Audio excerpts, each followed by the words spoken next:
Dans ta vie de chaque jour, tu peux rencontrer des difficultés, des obstacles et aussi des moments durs.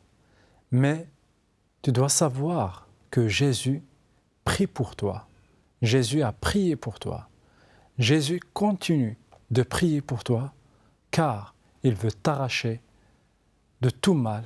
Il veut que tu sois auprès de lui, auprès du Père. Reste avec nous pour une nouvelle promesse.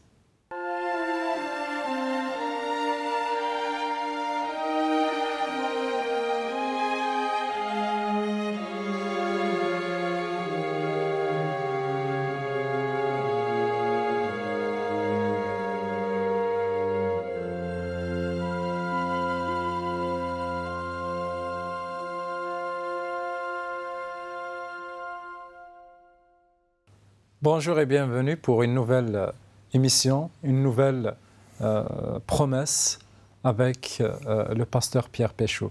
Nous allons continuer à chercher les promesses dans la Bible. Nous allons continuer à voir qu'est-ce que Jésus en fait nous a laissé comme trésor. Parce que ces promesses, ce sont des trésors pour nous aujourd'hui. Chaque promesse, elle peut être réalisée dans ta vie. Alors, je t'invite à suivre cette émission avec le pasteur Pierre Péchou. Bonjour et bienvenue, pasteur. Bonjour Anafi, merci de m'accueillir une nouvelle fois pour une nouvelle émission.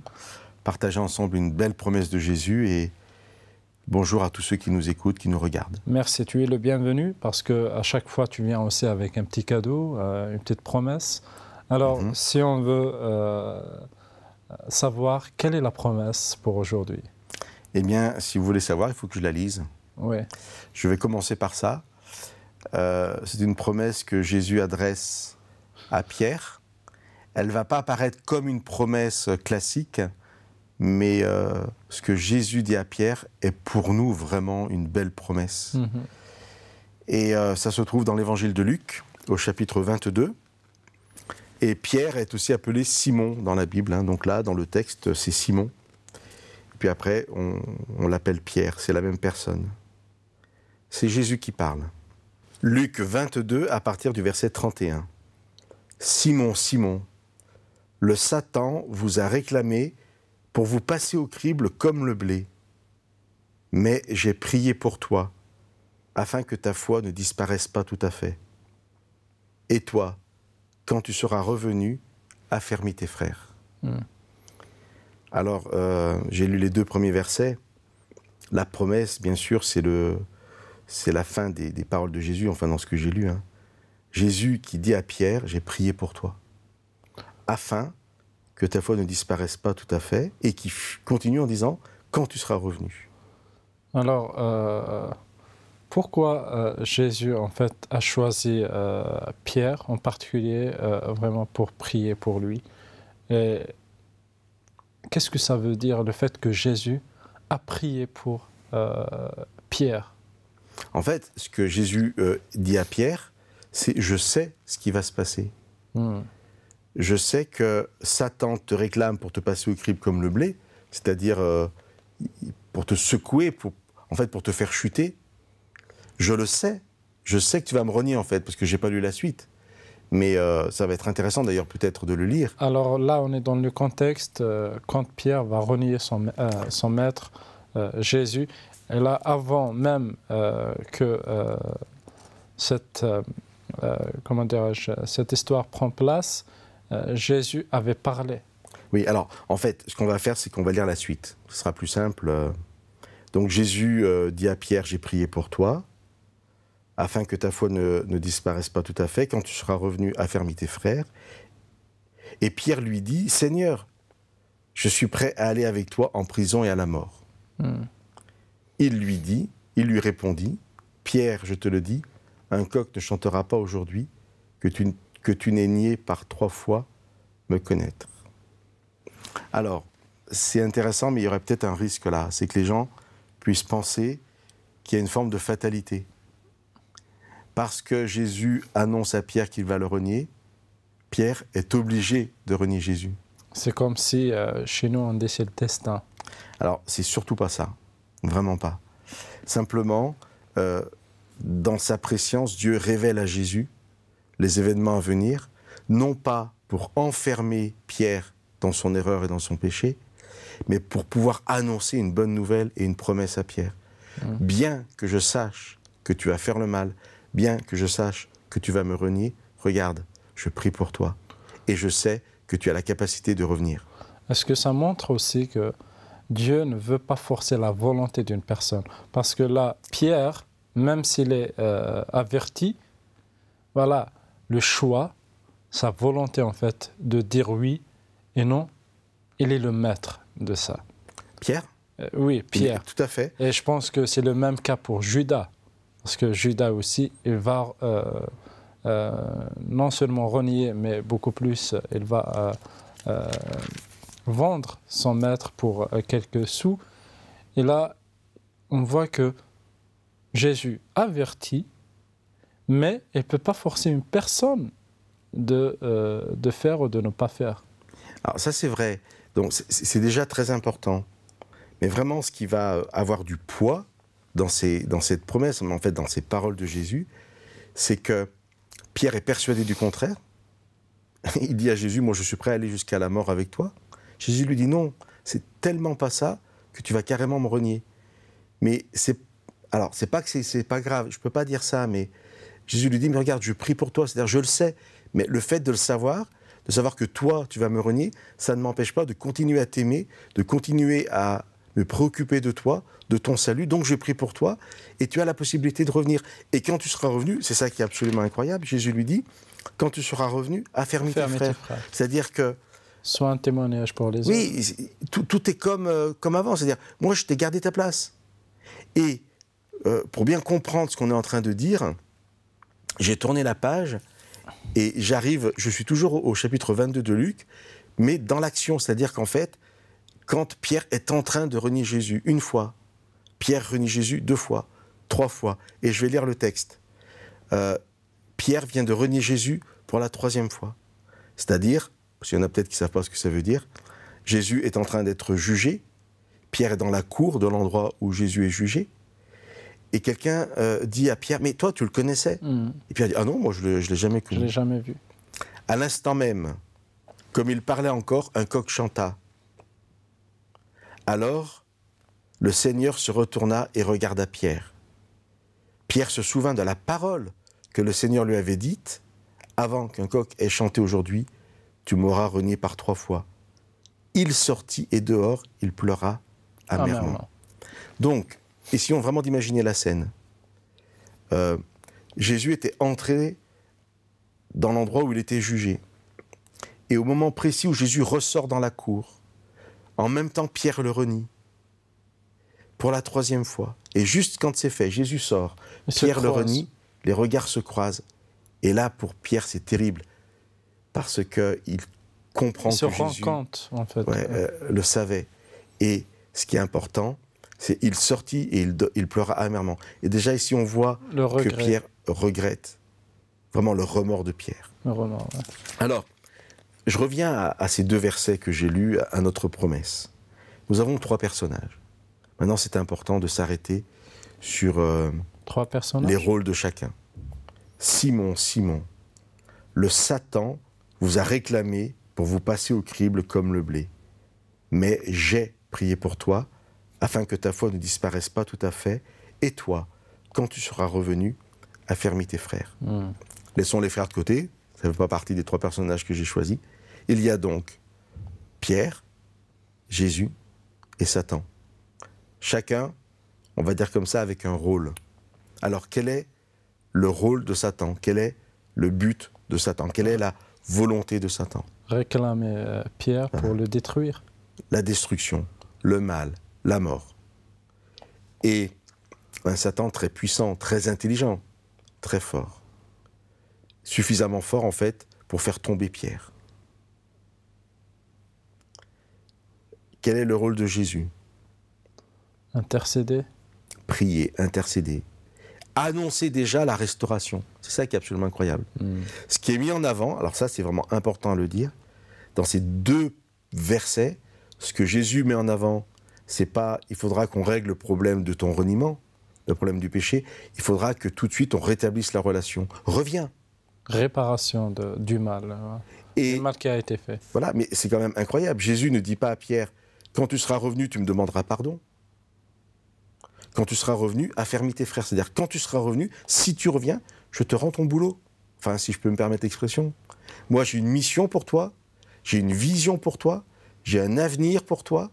Si tu reviens, tu reprendras ta place. Alors, d'après ce que tu viens de dire, est-ce qu'on voit déjà la nature du conflit cosmique, du conflit entre le mal et le bien parce que là, on a deux personnages très, très importants par rapport au conflit, par rapport au conflit cosmique, en fait, entre le mal et le bien.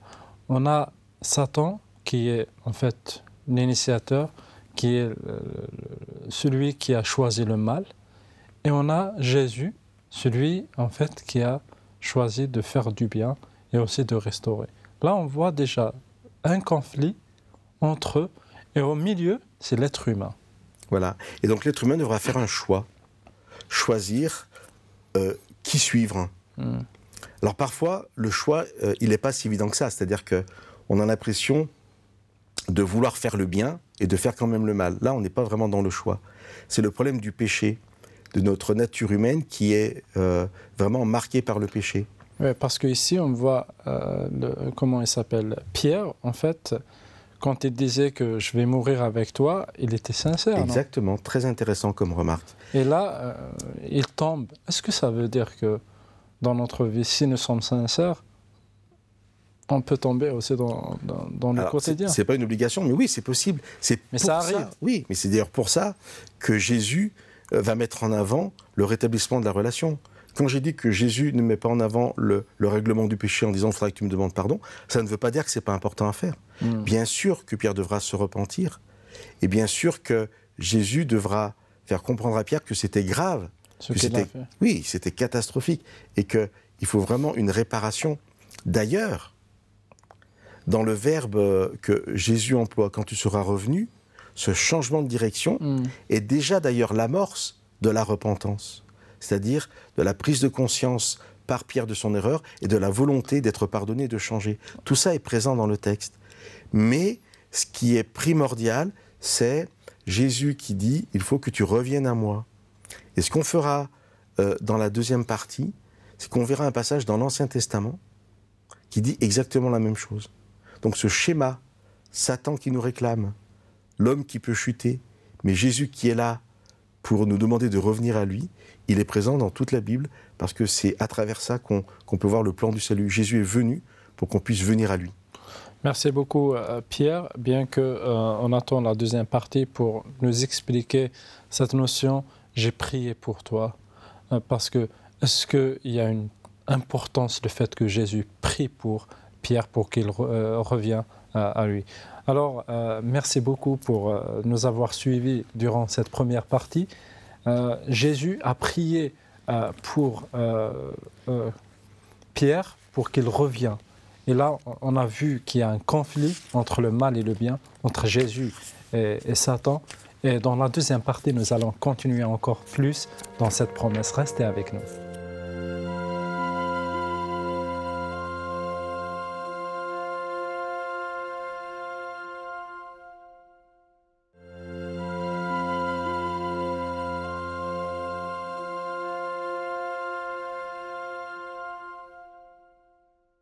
Bienvenue pour cette deuxième partie de notre promesse, notre émission.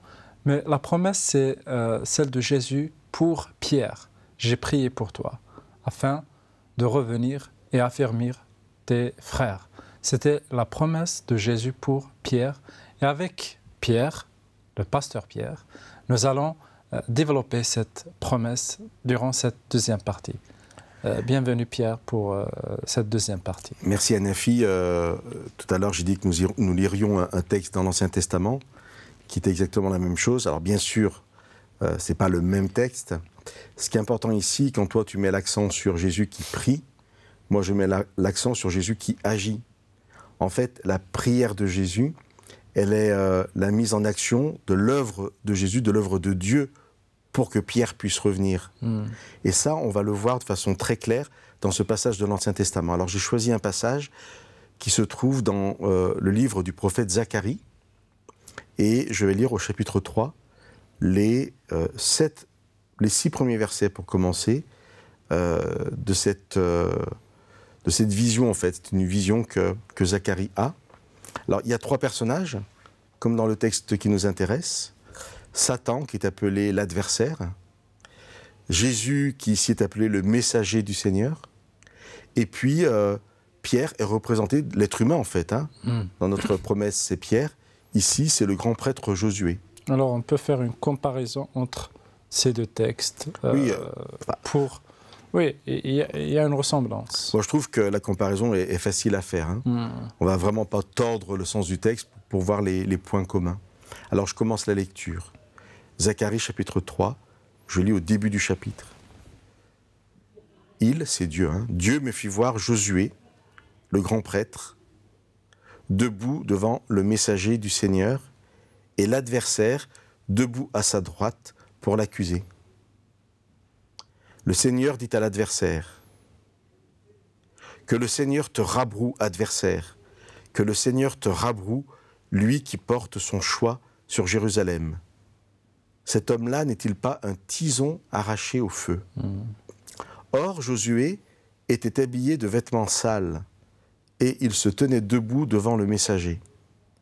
Celui-ci dit à ceux qui étaient devant lui, « ôtez-lui les vêtements sales. » Puis il dit, « Regarde, je t'enlève ta faute pour t'habiller de vêtements de fête. » Je dis qu'on mette sur sa tête un turban propre. Ils mirent le turban propre sur sa tête et l'habillèrent avec les vêtements. Le messager du Seigneur se tenait là. Alors je continuerai un peu la lecture après. Alors bien sûr, cette vision semble très différente du petit passage qu'on a lu, où Jésus s'adresse à Pierre et lui dit « J'ai prié pour toi, quand tu seras revenu ». Mais en fait, les points de convergence sont nombreux. Nous avons Satan, l'adversaire, qui cherche à détruire, disais-tu, qui, dans le passage de Zacharie, accuse le grand prêtre, qui, dans le passage du Nouveau Testament, Jésus dit, il cherche à te cribler comme du blé. Donc on a la même notion de... Celui du Nouveau Testament. Du Nouveau Testament, pardon, de jugement. Et on a en opposition l'œuvre du Christ. Alors ça paraît tout simple dans le passage de Luc, c'est juste Jésus qui dit « J'ai prié pour toi ». C'est pour ça que le passage de Zacharie dans l'Ancien Testament est intéressant. Jésus, le messager du Seigneur dans le texte, s'adresse à Satan, à l'adversaire, et lui dit que le Seigneur te rabroue, te condamne, parce que ce grand prêtre Josué, parce que toi, Hanafi, parce que Pierre, c'est comme un tison arraché du feu. C'est comme si Jésus avait mis la main dans le feu pour nous sortir de l'épreuve, pour nous sortir de la perdition. Pour voir combien ils sont chers, les êtres humains, pour Dieu. Exactement. Dans le passage de Zacharie, l'adversaire est en train d'accuser, de parler. Du moment où le messager du Seigneur prend la parole, l'adversaire disparaît. Il ne peut plus prononcer une parole. Et cette main mise dans le feu pour sortir le grand prêtre du feu, c'est Jésus qui prie. Et la prière de Jésus suffit en fait à nous permettre de revenir, à permettre à Pierre de revenir. Une fois que ce grand prêtre, dans la vision de Zacharie, est sorti du feu, eh bien, le grand prêtre peut entendre ces paroles incroyables.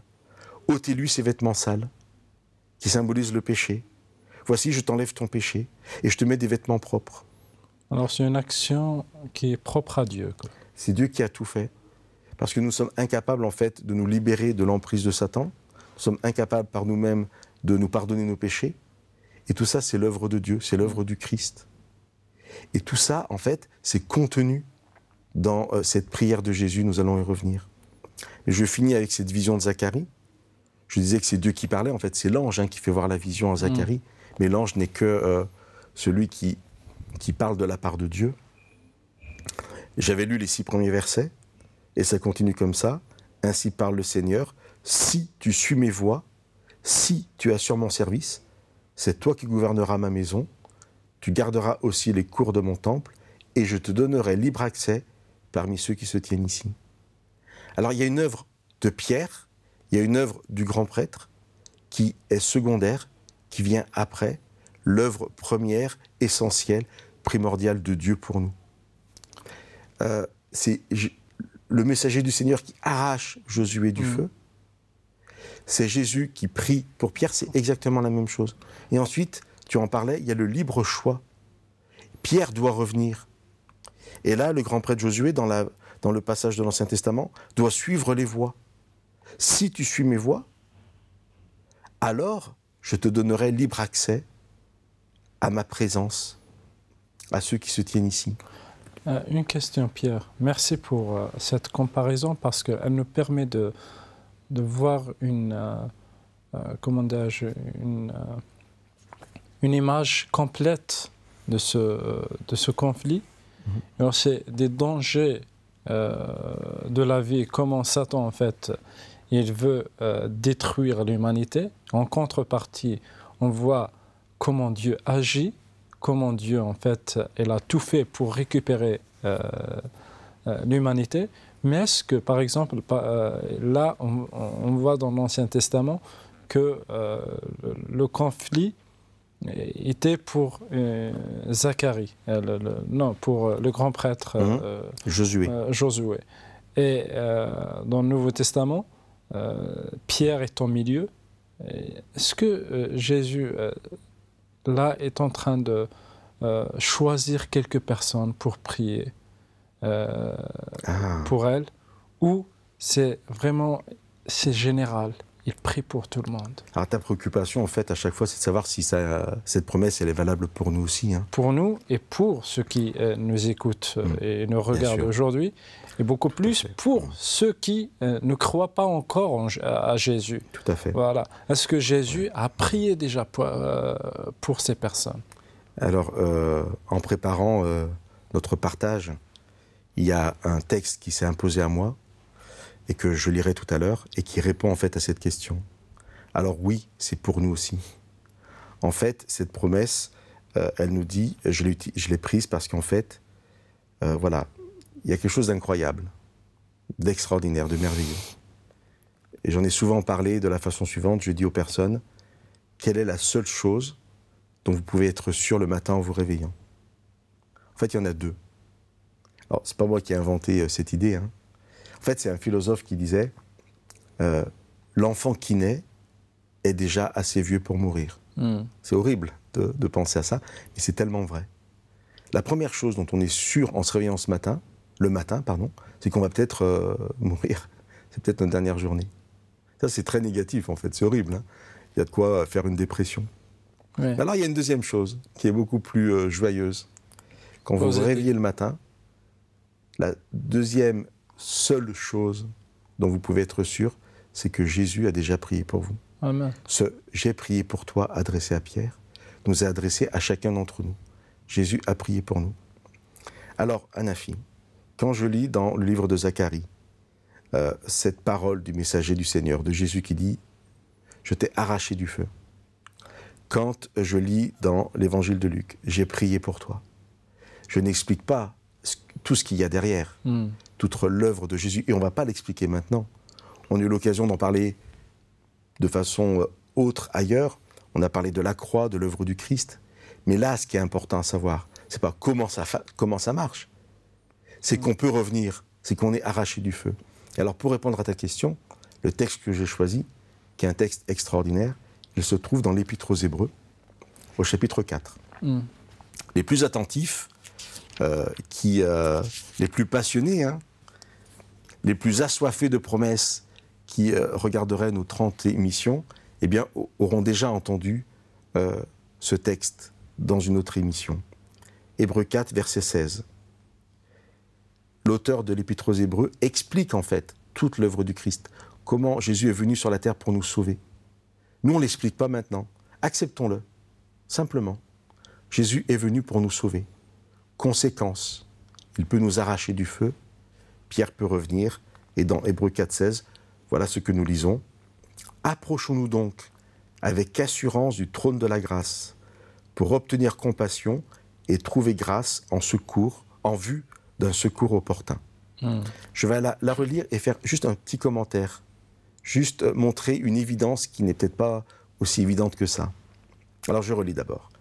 Approchons-nous donc avec assurance du trône de la grâce pour obtenir compassion et trouver grâce en vue d'un secours opportun. Si on s'approche du trône de la grâce, on s'approche de Dieu. Et si on peut être secouru auprès du trône, ça veut dire qu'il y a un problème qui n'est pas encore réglé. Ça veut dire que la présence de Dieu, le retour, est premier avant le règlement du problème. Et c'est ça l'évidence, en fait, qui est extraordinaire. Quand Jésus dit « Je prie pour Pierre », il dit « Je prie pour chacun d'entre vous ». Quand il dit à Pierre « Quand tu seras revenu », il nous dit « Approchez-vous de moi ». Et quand vous serez près de moi, quand vous aurez rétabli la relation, là, on pourra régler les problèmes et vous transformer. Amen. C'est vraiment une très belle promesse pour chacun d'entre nous. Merci beaucoup, Pierre. Et on reste sur cette promesse que Jésus prie pour chacun de nous.